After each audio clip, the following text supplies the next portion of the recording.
ये है सशक्त प्रदेश और आप देख रहे हैं एसपी न्यूज 24, सच की आवाज सच के साथ। अखिल भारतीय ओबीसी महासभा के प्रदेश अध्यक्ष यशपाल जी से जिस तरह से लगातार उत्तर प्रदेश में अभी कोर्ट में ओबीसी आरक्षण को निरस्त कर दिया गया है, क्या लगता है सर, जो राजनीति में चल पहले नगर निगम चुनाव भी नजदीक थे, क्या लगता है ओबीसी आरक्षण को निरस्त करके क्या कहीं चुनाव को बढ़ाने का काम किया जा रहा है या ओबीसी समाज को कमजोर करने का काम किया जा रहा है? ये जो आरक्षण का मुद्दा है, ये इसको जानबूझ करके सरकार के इशारे पर किया गया है और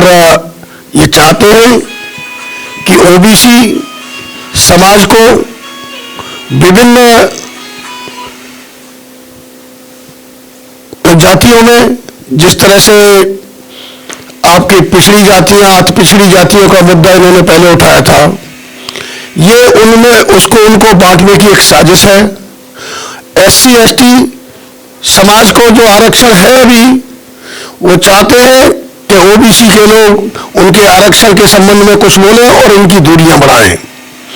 तो ये ओबीसी और एससी एसटी के समाज को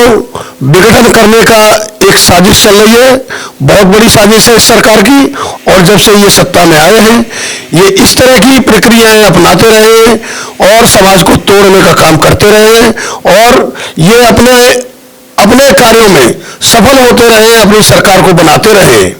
कुछ सरकार को सर बोला जा रहा है कि अगर ओबीसी जो आरक्षण की बात है उसके लिए हम कोर्ट तक भी जाएंगे, सरकार किस तरह खिलवाड़ कर रही है? देखिए, सरकार ये एक हमारे लिए खाली लॉलीपॉप दे रही है। अभी हमें विश्वास नहीं है कि ये हमारे पक्ष में कोई निर्णय कराने में सफल होगी या कराएगी,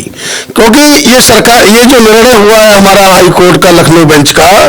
ये भी सरकार के इशारे पर ही निर्णय हुआ है। ये पूर्व से ही हमें इसका आभास था और हम लोग को अभी भी पूरा विश्वास नहीं है कि सरकार हमारे लिए ओबीसी समाज के आरक्षण के संबंध में हमारे पूरा न्याय दिलवाएगी, हमारी आबादी के हिसाब से हमारा आरक्षण देगी। क्योंकि ये जाति जनगणना की हम बहुत दिनों से मांग कर रहे हैं, हमारी ये जाति जनगणना नहीं करा रही है और जाति जनगणना से क्योंकि इनकी पूरी कलई खुल जाएगी, कौन कितनी संख्या में है ये मालूम हो जाएगा और जब हमारी संख्या के अनुपात में जब हम सहभागिता मांगेंगे हर स्तर पर, तो इनका संख्या घट जाएगी। जो लोग आज उच्च पदों पर बैठे हुए हैं या संख्या से अधिक नाजायज लाभ ले रहे हैं, उनको कम होना पड़ेगा, उनकी संख्या कम करनी पड़ेगी और सहभागिता के अंतर्गत हमारी संख्या बहुत और भी बढ़ी हुई है, तो हमें उसमें सहभागी न देने के लिए ये सारे कार्य किए जा रहे हैं। देखिए, जो भी फंड्स होते हैं सरकार के पास, जो जितने फंड्स अलॉटमेंट होते हैं वो वहां चल रही है, आंदोलन भी हो रहे हैं, लेकिन ये सारे आंदोलनों को तानाशाही के अंतर्गत दबाए जा रहे हैं। और जिस तरह आप देख रहे हैं बुलडोजर चल रहा है, बुलडोजर उन्हीं गरीब असहाय लोगों पर चल रहा है जिनकी कोई पहुंच नहीं है। इनके जो लोग हैं वो चाहे कितना ही बड़ा कोई कांड कर रहे हैं या कोई प्रॉपर्टी चाहे अनियमितता कितनी भी है, उस पर एक भी नहीं बुलडोजर चल रहा है। ये छांट करके या तो जो विरोधी लोग हैं या दबे कुचले समाज के लोग हैं उनको दबाने का काम कर रहे हैं। ये जो है लोकतंत्र और जनतंत्र की यहाँ पर हत्या हो रही है और एक तरह से जिस तरह आतंकवादी लोग काम करते हैं उस तरह से सरकार हमारी जो है इन दबे कुचले लोगों के साथ आतंकवादी की तरह से कार्य कर रही है। मनोज जी, जिस तरह कोर्ट ने अभी ओबीसी आरक्षण को निरस्त कर दिया है, आगामी नगर निगम चुनाव भी था, जिससे उत्तर प्रदेश के हर मंत्री समाज जो ओबीसी आरक्षण विरोध उसका सपोर्ट भी कर रहे हैं कि हम इसके लिए कोर्ट जाएंगे, सुप्रीम कोर्ट तक भी जाएं, तो आप किस तरह से देखते हैं, क्या लगता है? देखिए, सबसे पहले हम आपके चैनल का धन्यवाद देते हैं कि आज अखिल भारतीय महासभा जो का एक छोटी सी मीटिंग थी उसमें आप आए और आपने अपना बहुमूल्य टाइम दिया। हम माननीय न्यायालय का सम्मान करते हैं और उस पर कोई टिप्पणी करना नहीं चाहते,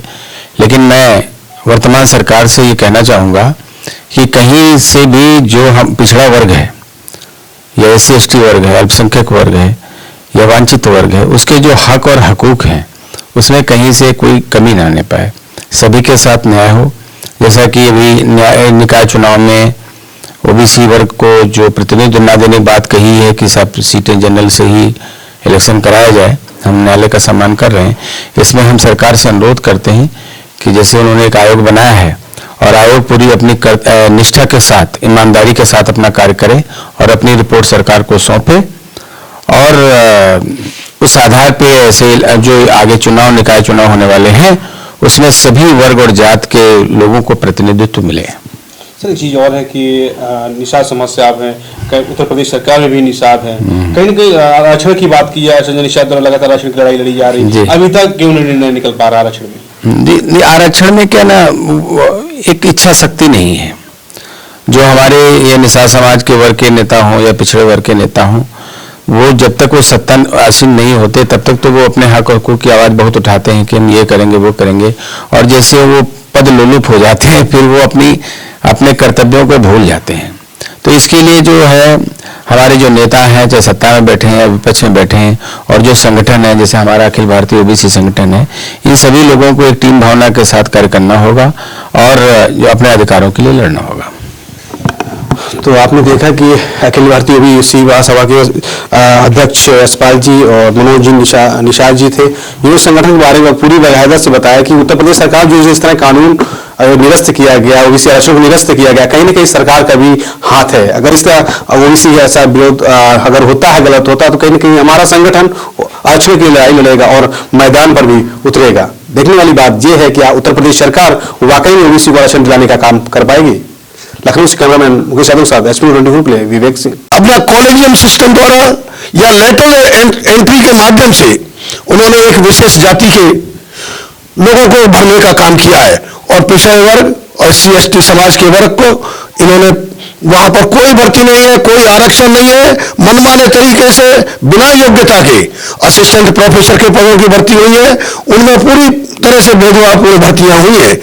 अन्य आयोगों के साथ भी तमाम अनियमितताएं आई है। आप प्रेस या मीडिया के माध्यम से या पेपर्स, अखबारों के से माध्यम से आपने देखा होगा कि कितने परीक्षाएं रद्द हुई है और कितने कोर्ट में लोग गए हैं इन अनियमितताओं के कारण, और अंकों के जो आकलन है उसके खिलाफ भी लोग गए हैं, तमाम साक्ष्य मिले हैं, लेकिन फिर भी इस सरकार ने कुछ नहीं किया है, अपने मनमाने तरीके से भर्तियां की हैं। तो सर जिस तरह उत्तर प्रदेश में कोर्ट द्वारा निरस्त किया गया ओबीसी आरक्षण को, तो क्या अखिल भारतीय ओबीसी कोई महासभा की बड़ा आंदोलन करेगा या किस तरह की लड़ाई लड़ेगा अपनी? देखिए, हमारी अखिल भारतीय ओबीसी महासभा हर जनपद में अपने इस आरक्षण के मुद्दे पर सतर्क है, और अभी हम देख रहे हैं कि ये सरकार का अगला कदम क्या है, और इनके जो भी कदम होगा, हमें उम्मीद नहीं है कि ये हमारे पक्ष में कोई निर्णय दिलवा पाएंगे या ऐसी कोई पहल करेंगे। तो हमें आंदोलन पूरे प्रदेश में करना पड़ेगा, हर जनपद से करना पड़ेगा, और हमें सरकार को घेरना पड़ेगा। और यही नहीं, अगर हमारा ये सरकार हमारे इस आरक्षण के मुद्दे को नहीं करा पाती है, तो हमारा एक सबसे बड़ा लक्ष्य होगा कि आने वाले आम चुनावों में, किसी भी तरह के चुनाव में, हमारा ओबीसी वर्ग इनको कोई वोट नहीं देगा, कोई इनके पक्ष में मतदान नहीं करेगा, और इनको सत्ता से बाहर करने का कार्य करेगा। सरकार द्वारा पिछड़ा आयोग का गठन भी किया गया है, 5 सदस्यीय कमेटी भी तैयार की गई है, क्या लगता है गठन होगा, उसका नगर निकाय चुनाव भी है, कहीं नगर निकाय चुनाव में आगे बढ़ जाना एक बड़ी बात हो जाएगी? देखिए, इस समय परिस्थितियां इनके अनुकूल नहीं है, क्योंकि 3 जगह के भी जो चुनाव हुए हैं, इनको मालूम है कि हमारी सत्ता जा रही है। ये घबराए हुए हैं, बौखलाए हुए हैं, क्योंकि ओबीसी समाज और SC/ST समाज दोनों मिलकर के एक साथ आ रहे हैं, और जगह पूरे देश में जगह जगह पर धरना प्रदर्शन और सभाएं और अधिवेशन चल रहे हैं। ऐसा आपको स्वयं मालूम है कि कितने जोर शोर से इनके खिलाफ हमारे फंड्स जो काफी अलॉट होते हैं, उन पर जितना फंड हमारा अलॉट होता है, सरकार इन समाजों पर, शोषित वंचित समाज पर केवल उस अलॉटमेंट का 2-3% ही खर्च करती है, बाकी ये अपने ऊपर के लेवल पर इधर उधर खर्च करते हैं या अपना लीपापोती करते हैं। सर ये भी एक चीज देखा है जिस तरह की इसमें राहुल गांधी भारत जोड़ो यात्रा भी चालू कर रखा हुआ, तो ऐसा नहीं कहें कि कहीं को ऐसी ओबीसी की मिलावट हो जाए, एक साथ हो जाएंगे, कहीं ऐसा कोई डर तो नहीं है? देखिए ऐसा डर क्या है, आज देखिए कांग्रेस बहुत दिन सत्ता में रही, कांग्रेस ने भी इन समाज के साथ में न्याय नहीं किया है। हाँ, इतना बड़ा अन्याय नहीं था, लेकिन न्याय उन्होंने भी नहीं किया है, क्योंकि 70 साल में हमारा जो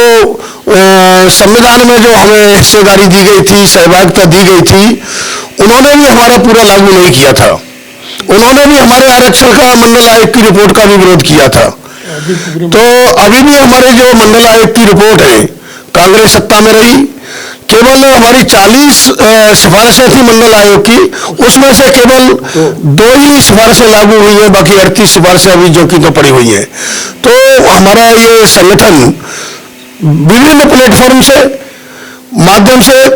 मांग करता रहा है कि हमारी सारी सिफारिशें जो मंडल आयोग की है वो अक्षर से लागू की जाए और हमारे इस शोषित वंचित समाज को पूरा उसको आबादी के हिसाब से उसका हिस्सेदारी हर जगह पर दी जाए। तो अभी हाल में ही आपके संगठन द्वारा अखिल भारतीय ओबीसी महासभा से एक आयोजन भी किया गया था, इसमें सारे समाज के लोग आए हुए थे। क्या लगता है कि जो अधिवेशन हुआ सर्वसम्मत से, क्या कहीं ना कहीं समाज को जोड़ने का कार्य करेगा? बिल्कुल, हमारा समाज जोड़ने का काम इसका बहुत अच्छा संदेश गया है हमारे लखनऊ में से। पूरे प्रदेश के लोग, हमारे करीब 50-55 जनपदों के हमारे पदाधिकारी लोग, प्रतिनिधि आए हुए थे और अच्छा संदेश गया है। हमारे राष्ट्रीय अध्यक्ष जी ने बहुत अच्छा अपना संदेश दिया है। उन्होंने सीधा कहा है कि देखिए, पहले कांग्रेस सत्ता में रही और 8 साल से लगभग ये भारतीय जनता पार्टी की सरकार है। तो 8 साल में इन्होंने जो कार्यक्रम शुरू किए हैं वो केवल ओबीसी और SC/ST समाज के अहितकर कार्यक्रम शुरू किए हैं, उनको पीछे धकेलने का काम किया है, निजीकरण करके उनकी नौकरियां छीनने का काम किया है। और यही नहीं है, इस समाज ओबीसी का बैकलॉग ये है सशक्त प्रदेश और आप देख रहे हैं SP News 24, सच की आवाज सच के साथ।